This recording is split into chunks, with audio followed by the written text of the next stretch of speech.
Sorry. I dropped the microphone. Hi, Shelly. So nice to see you. Hi, Vanessa. It's great to see you too. Long time, but I'm sure we'll reconnect in person soon. Hopefully. Thanks for making time to chat today. This is really exciting. Looking forward to learning more about the San Francisco soda tax and more about your role on the committee. So let's jump right in. Why is the soda tax so important? I think the soda tax is so important because it's a concrete, practical way of creating positive health outcomes. The fact that it brings much needed resources to communities that have for so long faced such challenges to creating health and wellness in their lives, in their families' lives, in their community lives. It has such a significant value in terms of bringing resources to communities that have historically have very little resources. What is the San Francisco Soda Tax Committee? And what is your chair on the committee, Vanessa?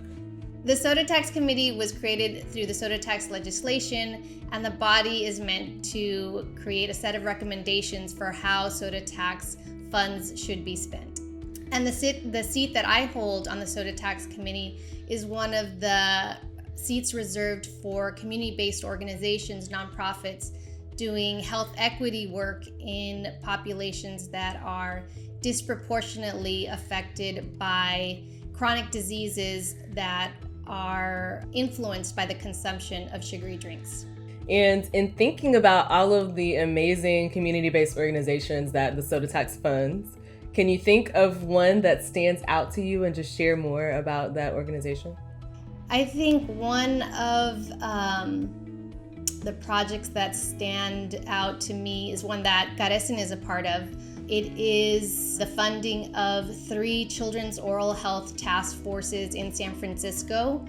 There is one for the African American community, there's one for the Chinese community, and one targeting the Latino community. And the really wonderful thing about these task forces is that they're bringing together a diverse group of community stakeholders to tackle this issue of early childhood cavities. They're doing really wonderful work messaging the importance of drinking tap water, reducing the consumption of sugary drinks, and a variety of other messages that are really important in improving oral health and, of course, improving overall health.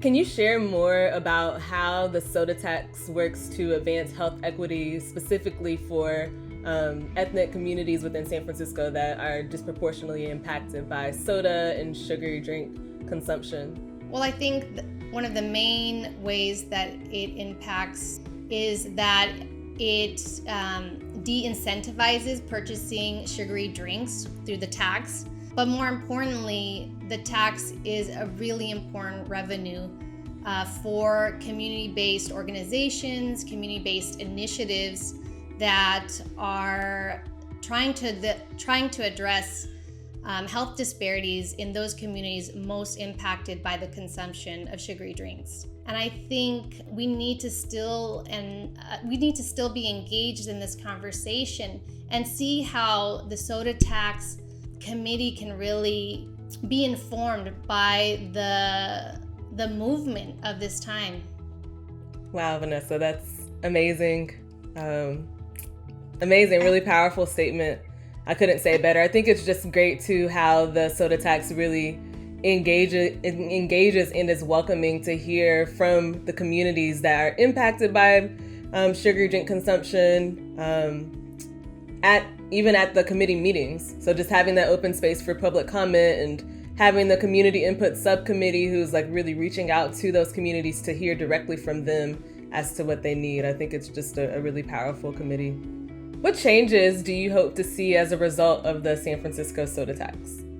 What I really want to see is that this soda tax and the revenue behind the soda tax is really used to highlight why these health disparities exist and how we have to direct resources so that we can ensure that those who are suffering from chronic disease really get the resources the access to health care, that communities really get the resources they need to lead very healthy and active lives.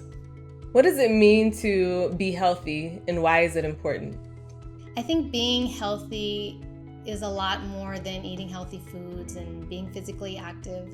I think being healthy really means having what you need to not live a life full of stress, fear, anxiety. Also feeling deeply connected to a community, to your family. Taking a look at the whole person, and what that means to someone. Well, thank you, Vanessa. It was really great to be able to speak with you. You have so much wisdom. Thank you for sharing. Looking forward to connecting again soon in person. Thank you, Shelly. It was so nice to talk with you. Great to talk with you too. Bye. Bye.